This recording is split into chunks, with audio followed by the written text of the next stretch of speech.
Let's raise those questions that it seems no one either wants to ask and certainly no one seems to answer. Is the US trying to arm twist India on oil purchases? Is India's strategic autonomy protected or will it be hit if the United States dictates terms on oil purchases?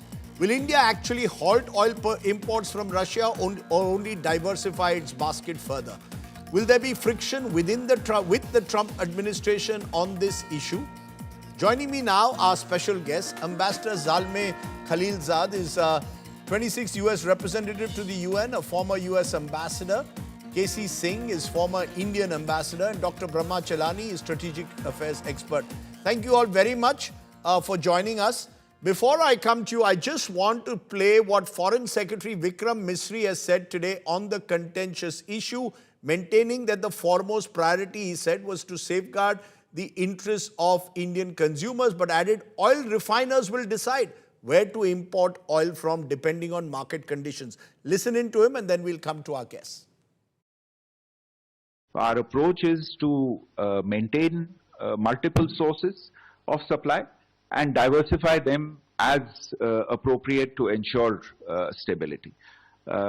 Therefore, I would say that the more diversified we are in this area, the more secure we are. Insofar as actual sourcing of energy is concerned, again, all of you follow this closely, so you know that the actual sourcing is done by oil companies in the public sector, oil companies in the private sector. And they make decisions based on market conditions. They assess availability at any given point in time. They assess risks, they assess costs in this process. And obviously all of these companies also have their own internal accountability related processes to look at and certain fiduciary responsibilities in the market. Okay, let me take that to you, Dr. Brahma Chellaney first. Dr. Chellaney, you've come out and said you've already raised questions certainly on Twitter or X about this ambiguity over oil purchases. Now the government is saying, look, we have multiple sources and it is for private oil refiners to decide based on market conditions. Can you really say that the US is arm twisting India? Let's be clear on one thing, Rajdeep. The issue is not about India's Russian oil purchases. It was never about India's Russian oil purchases. If it was about Russian energy imports, the US would have gone after the largest and second largest importers of Russian energy, which are China and the EU. But it has taken no action against either. In fact, Washington is currently negotiating a deal with Moscow that will extend to the energy sector after the Ukraine war is over. The issue is about forcing India to turn its back on Russian energy supplies so that India buys higher priced US energy. It is about tying India's energy security to a more expensive and geographically distant supplier, the US. In a way, history is repeating itself. After Trump in his first term imposed a blanket ban on Iranian energy exports, India halted all its oil imports from Iran. Iran is geographically the closest supplier for India, and traditionally, Iran has offered its oil to India at a discount to the Brent benchmark. Because of the US sanctions, the heavily discounted Iranian crude remains the world's cheapest, much cheaper than even Russian oil. But India's termination of oil imports from Iran made China the almost exclusive buyer of Iranian energy. But more importantly, India, after ending its energy relationship with Iran, began buying American oil and gas in a major way. If you see the data from 2019 onwards, how India's imports from the US rose sharply. Now, by squeezing India on Russian oil purchases, Trump is hoping that India will succumb to US pressure once again and become a top energy client of the US. After all, India in that interim trade deal has already committed to buying $500 billion worth of American products over the next 5 years. $500 billion, India's total annual budget is only about $600 billion. So you can imagine the scale Right. of India's commitment, and quite a bit of that commitment will have to go to buying American energy. You're making an important point, and this is what I want to take to you there in America, Zalmay Khalilzad, that you've got Donald Trump saying in an executive order issued by the White House that India is committed not to buy oil directly or indirectly from Russia. And as Brahma Chellaney is saying, China gets away by buying Russian oil. EU is buying Russian oil. America is about to have an agreement on energy with Russia, possibly. So it appears from an Indian perspective, although New Delhi is not saying it, that America is trying to arm twist India to force them to buy more expensive US/Venezuelan oil rather than buy Russian oil. Do you see it in those terms? Is this Donald Trump arm twisting India, sir? Well, first of all, it's a great honor to be with you. US and India have the objective of increasing their partnership. And a key element of that partnership, an area that I focus on, security issues, is working together where there is a common interest. And Ukraine, ending the war in Ukraine, is an important Indian and American objective. And one way to press for ending that conflict is reducing Russian financial resources, and oil is one of the key sources of income. Sir, but why, sir, with due regard, sir, why is the same rule not applied to a China or a EU? I mean, China is the biggest purchaser of oil from Russia. At no stage is the United States putting similar pressure on Beijing. Why only on New Delhi, sir? Well, we have put a lot of pressure on our other partners in Europe, for example, over many years to not import Russian gas. And in fact, that huge progress has been made due to US pressure in the reduction of European purchases of Russian gas, which was a huge source of income. I think we continue to press China and Europe, almost anyone of significance that imports. But Ambassador, I'm going to, this is an executive order. In an executive order for the White House to say India has committed not to purchase Russian oil. I mean, it is almost as if the US is now going to monitor it. In fact, that's also said that the Commerce Secretary of the US, Mr. Lutnick, will monitor it. I mean, is this the United States believing that they can bulldoze New Delhi? I ask you this again. Why not the same for Beijing? Why not put an executive order of similar, in a similar manner to that involves China, sir? Well, I would respond by saying I don't speak first for the administration. I am a private citizen. That increasing pressure on China to reduce imports of Russian oil, I would support that. This has to be taken into account. But we have pressed our partners, whether it's India or European countries, to reduce, in fact, to end the import of energy resources from Russia, because that finances the war, which we all say we want that war to end, and India has been active in its own right to help end that war. I take your point, but KC Singh, it seems a little strange the way that executive order was framed by Donald Trump. Is this typical Donald Trump maybe catering to his domestic constituency? Or is this Donald Trump sending a message to India that, look, you follow the commitments I've said, otherwise who knows, tomorrow morning I'll restore the 25% penalty. How should India see it? The manner in which this has been framed and the fact that the Indian government is passing the buck. You ask the Commerce Minister, he says, please talk to the External Affairs Minister. Ask the External Affairs Minister, he says, please talk to the Commerce Minister. That's precisely what is creating the problem. You see, the management of media, we saw after Operation Sindoor, we saw in case of a number of things, the media management is very centralized and they try not sharing the information rather than explaining to the media and to the people what exactly is happening.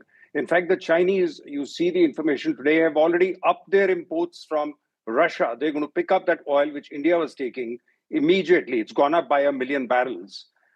And President Trump is headed to China. He's going to be talking to them. He calls it a G2. He's really treating China entirely differently. China, high tariffs were levied on China, but then he rolled them back when the Chinese used the rare earths argument and said, we'll stop the rare earths to you, which means that the way to deal with Trump is to have something in your pocket with which you can negotiate and exert counter pressure. Whereas India has kind of sat back and we waited, and then all of a sudden we do this, and neither they nor the details are available, nor India is willing to fully explain what's happening. But you take this Ukraine war, the justification for India being forced to stop the oil import is to help stop the Ukraine war. Now, Ukraine war is affecting Europe more than it's affecting President Trump. The Europeans came and did a free trade agreement. They didn't put any condition on India that you stop importing oil from Russia. They're the ones affected by the Ukraine war. The way the Ukraine war can be ended is President Trump should be helping militarily the Ukrainians. He's pulled back that support. So, it's all just a very complex argument, but very simply what he's doing is trade deals are not trade deals. Trade deals are normally about balancing trade. He's using tariffs to try influencing the geopolitics or the diplomacy of another country and make it subservient to his opinions and his views. And I think that's what's happening here. Let me give you a counter argument. Why don't we put a condition in the trade agreement that tomorrow, if he pampers Pakistan and there's a terrorist attack on India, then we'll impose tariffs on him. That would be the equivalent of this. But there he's pampering their army chief. He's talking to them. He has no problem with that. If you bring in geopolitics into trade, then India can also have arguments. And it's just not justifiable. And the government is just ducking. And that's not Mr. KC Singh, what could India say? Very, very quickly, what could India say if Donald Trump says in his, how could India respond? What is the geopolitical strategy that India has to put pressure on America? Maybe publicly not. But what you could say in private is, if you do this, we have said we'll give you zero tariffs. We don't even know if we're getting zero tariffs on how much of Indian exports. It's not clear as yet. And the 20 punitive tariffs, there's a threat of reimposing them. Then addition is announced, any trade with Iran means that there'll be punitive tariffs. So he's influencing your foreign policy, and you have not imposed any condition. We certainly, privately, we should have told them, if you go on pampering Pakistan, the way you are pampering them, then I'm sorry, it's affecting India's national security. And we'll also bring it into a trade discussions. We're doing trade discussions, and he's doing a broad-based trade, come geopolitics, come diplomacy, come strategic leverage, a complex thing. Okay, I want to bring in Brahma back on this. Brahma Chellaney, what are India's options, realistic options? Any negotiations involve an element of give and take. Given the fact that we want this trade deal at all costs, we don't want a 25% penalty. Somewhere down the line, we've had to meet the Americans halfway is the argument. I'm going to put up the numbers of how already the oil purchases from Russia have reduced significantly in the last 6 months. What option does India have? Can India look the Americans in the eye and say that we will not purchase Russian oil? I'll ask my producer to put the figures of how our dependence on Russian oil, and the government says private refineries have to decide. It's the Reliances of the world who have to decide whether they want to get windfall profits from buying cheap Russian oil and then refining them here and then selling them in the high seas. Rajdeep, let me ask a counter question. How is it that tiny Singapore faces only a 10% US tariff, and India, after all these concessions as part of the interim trade deal, will face 18% tariff? Why? The reason is, first and foremost, in fact, one of the cardinal principles of international negotiations is that you do not negotiate at gunpoint. You don't negotiate when the other side has imposed sanctions or unveiled threats against you. The US negotiated with India after keeping India under 50% punitive tariffs for 6 months. It was in this period, 6-month period, when India made these concessions. But now look at the structure of the deal. The structure is very important. In this deal, India's concessions are immediate and quantified. The American quote-unquote concessions are conditional or largely corrective, such as a reduction of previously imposed penalties. Indian commitments are to be monitored. US commitments are reversible.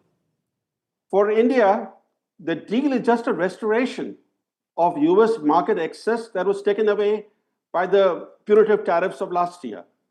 But for the US, the deal is a significant expansion of Indian market access.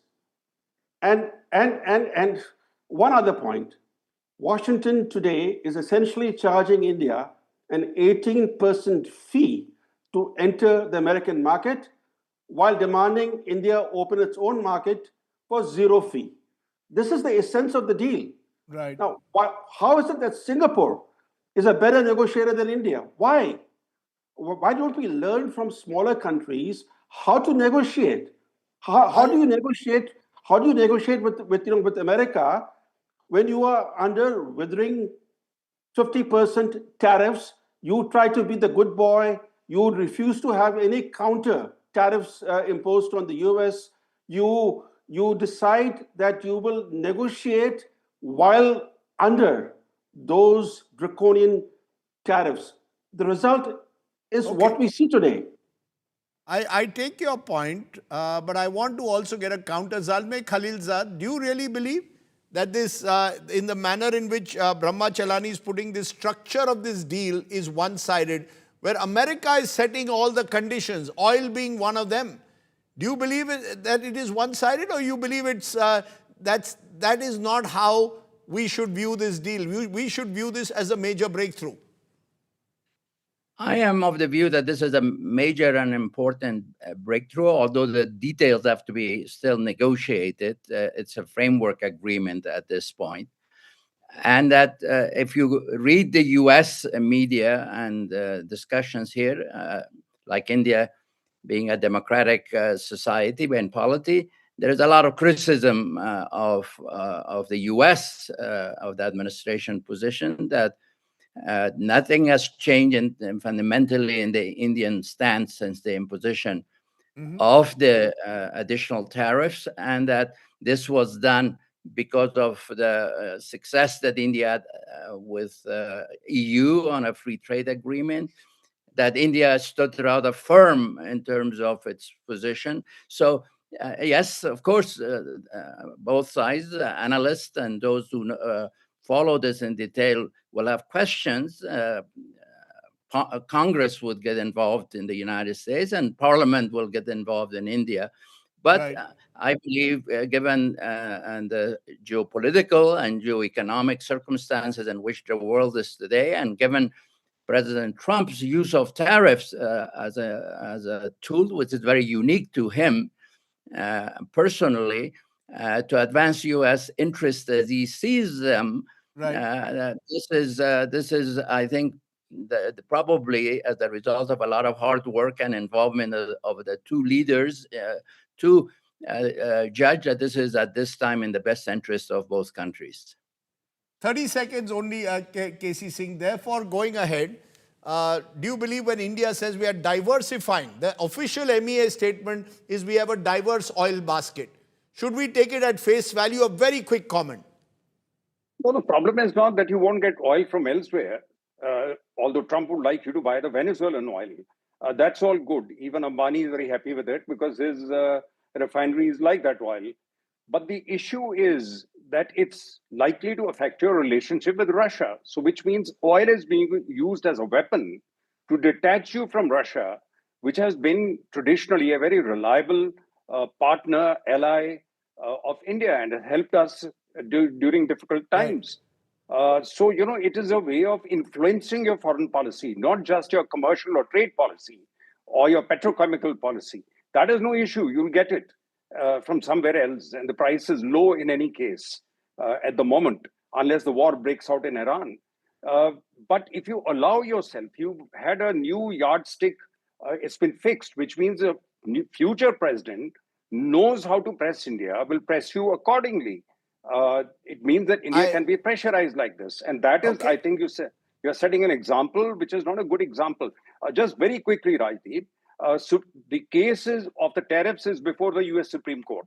It still hasn't given a verdict. It's possible that the tariffs are removed anyway.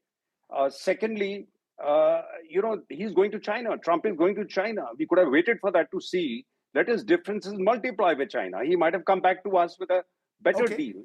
Yeah. I'm going to leave it there. I'm going to leave it there. I've heard various viewpoints. Clearly, this oil question will continue to roil. And therefore, unless there is complete clarity on it, questions will continue to be raised. What was the backroom deal within a deal, if any, that was done when it came to Russian oil? Russia, importantly, says they have not heard anything from India on the issue yet. Thank you all to my guests for joining me on my talking point tonight.